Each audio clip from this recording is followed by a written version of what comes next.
യഹോവേ, നിന്റെ ന്യായപ്രമാണത്തിൽ അത്ഭുതമുള്ള കാര്യങ്ങളെ കാണുവാൻ തക്കവണ്ണം എൻ്റെ ഹൃദയകണ്ണുകളെ നീ പ്രകാശിപ്പിക്കണമേ. എന്നാൽ ഞങ്ങളുടെ അപ്പനുള്ളതൊക്കെയും യാക്കോബ് എടുത്തു കളഞ്ഞു. ഞങ്ങളുടെ അപ്പൻ്റെ വക കൊണ്ട് അവൻ ഈ ധനമൊക്കെയും സമ്പാദിച്ചു എന്ന് ലാബാൻ്റെ പുത്രന്മാർ പറഞ്ഞ വാക്കുകളെ അവൻ കേട്ടു. യാക്കോബ് ലാബാൻ്റെ മുഖത്ത് നോക്കിയാരെ അത് തൻ്റെ നേരെ മുമ്പേ ഇരുന്നത് പോലെയല്ല എന്ന് കണ്ടു. അപ്പോൾ യഹോവ യാക്കോബിനോട്, നിന്റെ പിതാക്കന്മാരുടെ ദേശത്തേക്കും നിന്റെ ചാർച്ചക്കാരുടെ അടുക്കിലേക്കും മടങ്ങിപ്പോകാം, ഞാൻ നിന്നോട് കൂടെ ഇരിക്കുമെന്ന് അരുളി ചെയ്തു. യാക്കോബ് ആളയച്ച് റാഹേലിനെയും ലേയെയും വയലിൽ തൻ്റെ ആട്ടിൻകൂട്ടത്തിൻ്റെ അടുക്കൽ വിളിപ്പിച്ചു അവരോട് പറഞ്ഞത്, നിങ്ങളുടെ അപ്പൻ്റെ മുഖം എൻ്റെ നേരെ മുമ്പിലെ പോലെയല്ല എന്ന് ഞാൻ കാണുന്നു. എങ്കിലും എൻ്റെ അപ്പൻ്റെ ദൈവം എന്നോടുകൂടെ ഉണ്ടായിരുന്നു.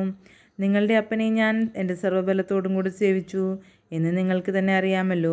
നിങ്ങളുടെ അപ്പനോ എന്നെ ചതിച്ചു, എൻ്റെ പ്രതിഫലം 10 പ്രാവശ്യം മാറ്റി. എങ്കിലും എന്നോട് ദോഷം ചെയ്യുവാൻ ദൈവം അവനെ സമ്മതിച്ചില്ല. പുള്ളിയുള്ളവ നിൻ്റെ പ്രതിഫലമായിരിക്കട്ടെ എന്ന് അവൻ പറഞ്ഞു. എങ്കിലും കൂട്ടമൊക്കെയും പുള്ളിയുള്ള കുട്ടികളെ പെറ്റു. വരെയുള്ളവ നിൻ്റെ പ്രതിഫലമായിരിക്കട്ടെ എന്ന് അവൻ പറഞ്ഞു. എങ്കിൽ കൂട്ടമൊക്കെയും വരെയുള്ള ആട്ടുകുട്ടികളെ പെറ്റു. ഇങ്ങനെ ദൈവം നിങ്ങളുടെ അപ്പൻ്റെ ആട്ടിൻകൂട്ടത്തെ എടുത്ത് എനിക്ക് തന്നിരിക്കുന്നു. ആടുകൾ ചെന കേൾക്കുന്ന കാലത്ത് ഞാൻ സ്വപ്നത്തിൽ ആടുകളിൽ മേൽ കയറുന്ന മുട്ടാടുകൾ വരയും പുള്ളിയും മറവും ഉള്ളവ എന്ന് കണ്ടു. ദൈവത്തിൻ്റെ ദൂതൻ സ്വപ്നത്തിൽ എന്നോട് യാക്കോബേ എന്ന് വിളിച്ചു. ഞാനിതാ എന്ന് ഞാൻ പറഞ്ഞു. അപ്പോൾ അവൻ, നീ തല പൊക്കി നോക്കുക, ആടുകളുടെ മേൽ കയറുന്ന മുട്ടാടുകളൊക്കെയും വരയും പുള്ളിയും മറവുമുള്ളവയല്ലോ. ലാബാൻ നിന്നോട് ചെയ്യുന്നതൊക്കെയും ഞാൻ കണ്ടിരിക്കുന്നു. നീ തൂണിനെ അഭിഷേകം ചെയ്യുകയും എന്നോട് നേർച്ച നേരുകയും ചെയ്ത സ്ഥലമായ ബേഥേലിൻ്റെ ദൈവമാകുന്നു ഞാൻ. ആകയാൽ നീ എഴുന്നേറ്റ് നീ ഈ ദേശം വിട്ട് നിൻ്റെ ജന്മദേശത്തേക്ക് മടങ്ങിപ്പോക എന്ന് കൽപ്പിച്ചിരിക്കുന്നു. റാഹേലും ലേയും അവനോട് ഉത്തരം പറഞ്ഞത്, അപ്പൻ്റെ വീട്ടിൽ ഞങ്ങൾക്കിനി ഓഹരിയും അവകാശവുമുണ്ടോ? അവൻ ഞങ്ങളെ അന്യരായിട്ടല്ല വിചാരിക്കുന്നത്. ഞങ്ങളെ വിറ്റ വിലയും എല്ലാം തിന്നുകളഞ്ഞുവല്ലോ. ദൈവം ഞങ്ങളുടെ അപ്പൻ്റെ പക്കൽ നിന്ന് എടുത്തു കളഞ്ഞ സമ്പത്തൊക്കെയും ഞങ്ങൾക്ക് ഞങ്ങളുടെ മക്കൾക്കുമുള്ളതല്ലോ. ആകയാൽ ദൈവം നിന്നോട് കൽപ്പിച്ചതൊക്കെയും ചെയ്തു കൊള്ളുക. അങ്ങനെ യാക്കോബ് എഴുന്നേറ്റു തൻ്റെ ഭാര്യമാരെയും പുത്രന്മാരെയും പുറത്ത് കയറ്റി. തൻ്റെ കന്നുകാലികളെയൊക്കെയും താൻ സമ്പാദിച്ച സമ്പത്തൊക്കെയും താൻ പദ്ദൻഅരാമിൽ സമ്പാദിച്ച മൃഗസമ്പത്തൊക്കെയും ചേർത്തുകൊണ്ട് കനാൻ ദേശത്ത് തൻ്റെ അപ്പനായ ഇസ്ഹാക്കിൻ്റെ അടുക്കൽ പോകുവാൻ പുറപ്പെട്ടു. ലാബാൻ തൻ്റെ ആടുകളെ രോമം കത്തിരിപ്പാൻ പോയിരുന്നു. റാഹേൽ തൻ്റെ അപ്പനുള്ള ഗൃഹവിഗ്രഹങ്ങളെ മോഷ്ടിച്ചു. താൻ ഓടിപ്പോകുന്നത് യാക്കോബ് ആരാമിനായ ലാബാനോട് അറിയിക്കാകിയാൽ അവനെ തോൽപ്പിച്ചായിരുന്നു പോയത്. ഇങ്ങനെ അവൻ തനിക്കുള്ള സകലവുമായി ഓടിപ്പോയി. അവൻ പുറപ്പെട്ടു നദി കടന്നു ഗിലെയാദ് പർവ്വതത്തിന് നേരെ തിരിഞ്ഞു. യാക്കോബ് ഓടിപ്പോയി എന്ന് ലാബാന് 3-ാം ദിവസം അറിവ് കിട്ടി. ഉടനെ അവൻ തൻ്റെ സഹോദരന്മാരെ കൂട്ടിക്കൊണ്ട് 7 ദിവസത്തെ വഴി അവനെ പിന്തുടർന്നു. ഗിലെയാദ് പർവ്വതത്തിൽ അവനോട് ഒപ്പമെത്തി. എന്നാൽ ദൈവം രാത്രി സ്വപ്നത്തിൽ ആരാമിനായ ലാബാൻ്റെ അടുക്കൽ വന്നു അവനോട്, നീ യാക്കോബിനോട് ഗുണമെങ്കിലും ദോഷമെങ്കിലും പറയാതിരിപ്പാൻ സൂക്ഷിച്ചു കൊള്ളുക എന്ന് കൽപ്പിച്ചു. ലാബാൻ യാക്കോബിനോടൊപ്പം എത്തി. യാക്കോബ് പർവ്വതത്തിൽ കൂടാരം അടിച്ചിരുന്നു. ലാബാനും തൻ്റെ സഹോദരന്മാരുമായി ഗിലെയാദ് പർവ്വതത്തിൽ കൂടാരം അടിച്ചു. ലാബാൻ യാക്കോബിനോട് പറഞ്ഞത്, നീ എന്നെ ഒളിച്ചു പോയിക്കളയുകയും എൻ്റെ പുത്രിമാരെ വാളാൽ പിടിച്ചവരെ പോലെ കൊണ്ടുപോവുകയും ചെയ്തത്. നീ എന്നെ തോൽപ്പിച്ച് രഹസ്യമായിട്ട് ഓടിപ്പോവുകയും ഞാൻ സന്തോഷത്തോടും സംഗീതത്തോടും മുരജത്തോടും വീണയോടും കൂടെ നിന്നെ അയക്കാതിരിപ്പാൻ തക്കവണ്ണം എന്നെ അറിയിക്കാതിരിക്കുകയും എൻ്റെ പുത്രന്മാരെയും പുത്രിമാരെയും ചുംബിപ്പാൻ എനിക്ക് ഇടയാ തരാതിരിക്കുകയും ചെയ്തതെന്ത് ഭോഷത്വമാകുന്നു നീ ചെയ്തത്. നിങ്ങളോട് ദോഷം ചെയ്യുവാൻ എൻ്റെ പക്കൽ ശക്തിയുണ്ട്. എങ്കിലും നീ യാക്കോബിനോട് ഗുണമെങ്കിലും ദോഷമെങ്കിലും ചെയ്യാതിരിപ്പാൻ സൂക്ഷിച്ചു കൊള്ളുക എന്ന് നിങ്ങളുടെ പിതാവിൻ്റെ ദൈവം കഴിഞ്ഞ രാത്രി എന്നോട് കൽപ്പിച്ചിരിക്കുന്നു. ആകട്ടെ, നിൻ്റെ പിതൃഭവനത്തിനായുള്ള അതിവാഞ്ചിയാൽ നീ പുറപ്പെട്ടു പോന്നു.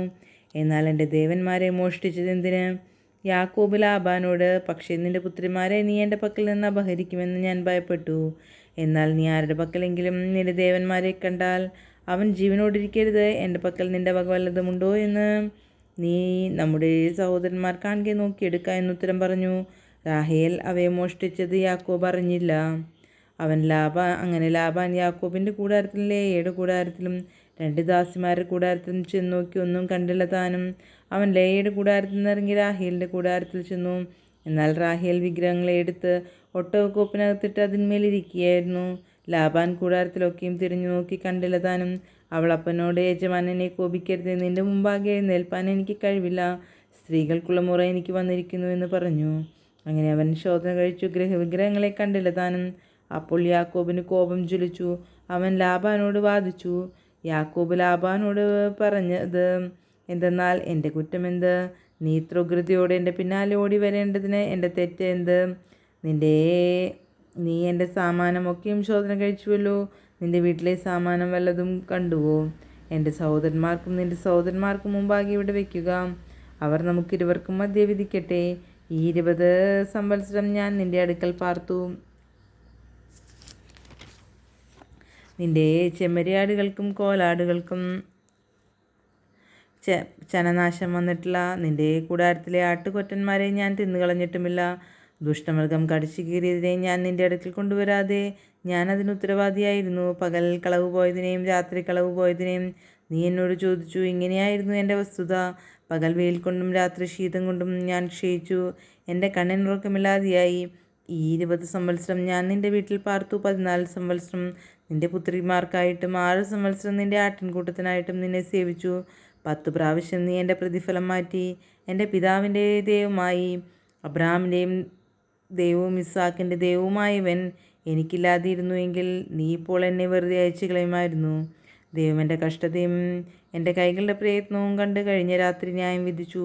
ലാബാൻ യാക്കോബിനോട്, പുത്രിമാർ എൻ്റെ പുത്രിമാർ, മക്കൾ എൻ്റെ മക്കൾ, ആട്ടിൻകൂട്ടം എൻ്റെ ആട്ടിൻകൂട്ടം, നീ കാണുന്നതൊക്കെയും എനിക്കുള്ളത് തന്നെ. ഈ എൻ്റെ പുത്രിമാരോടോ അവർ പ്രസവിച്ച മക്കളോടോ ഞാൻ ഇന്ന് എന്തു ചെയ്യും? ആകയാൽ വരിക, ഞാനും നീയും തമ്മിൽ ഒരു ഉടമ്പടി ചെയ്യുക. അതെനിക്കും നിനക്കും മധ്യേ സാക്ഷിയായിരിക്കട്ടെ എന്ന് ഉത്തരം പറഞ്ഞു. അപ്പോൾ യാക്കോബ് ഒരു കല്ലെടുത്ത് തൂണായി നിർത്തി. കല്ല് കൂട്ടുവീണെന്ന് യാക്കോബ് തൻ്റെ സഹോദരന്മാരോട് കൽപ്പിച്ചു. അവർ കല്ലെടുത്ത് കൂമ്പാരമുണ്ടാക്കി. കൂമ്പാരത്തിന്മേൽ അവർ ഭക്ഷണം കഴിച്ചു.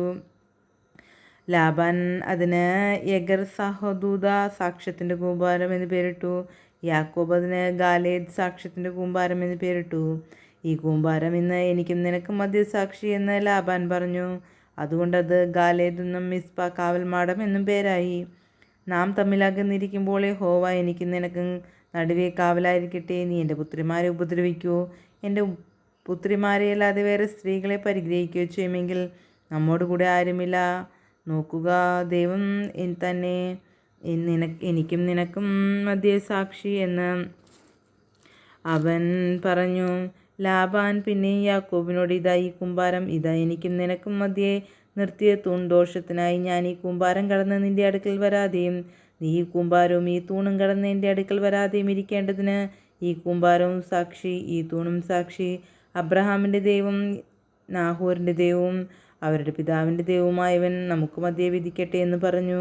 യാക്കോബ് തൻ്റെ പിതാവായ ഇസ്ഹാക്കിൻ്റെ ഭയമാവിനെ ചൊല്ലി സത്യം ചെയ്തു. പിന്നെ യാക്കോബ് പർവ്വതത്തിൽ യാഗം അർപ്പിച്ച് ഭക്ഷണം കഴിപ്പാൻ തൻ്റെ സഹോദരന്മാരെ വിളിച്ചു.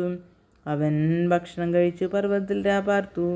ലാബാൻ അധികാലത്ത് എഴുന്നേറ്റു. തൻ്റെ പുത്രിമാരെയും പുത്രന്മാരെയും ചുംബിക്കുകയും അനുഗ്രഹിക്കുകയും ചെയ്ത ശേഷം അവിടെ നിന്നും പുറപ്പെട്ട് സ്വദേശത്തേക്ക് മടങ്ങിപ്പോയി. ദൈവമേ, സ്തുതിക്ക് യോഗ്യമാകുന്നു. ബാറയ്ക്കുമോർ.